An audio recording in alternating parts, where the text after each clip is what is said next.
We want to know here if 4z is greater than negative 6. And whenever you see an inequality or an equation, first thing to do is ask, can I simplify it? Can I simplify it? It's going to make the question a lot easier to solve. And so we'll divide both sides by 4. That way, on the left-hand side, all I have is z. I've isolated z. That's what I'm curious about. Z is greater than now 6, negative 6 over 4.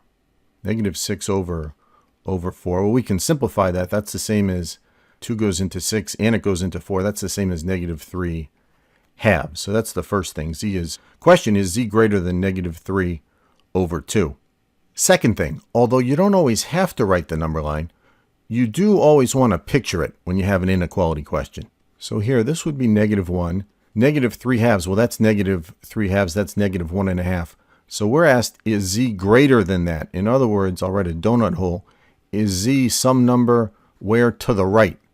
To the right of negative 3 halves of negative 1.5. All right, with that in mind, now we'll take a look at the statements. Statement 1, we are told that z is less than 7.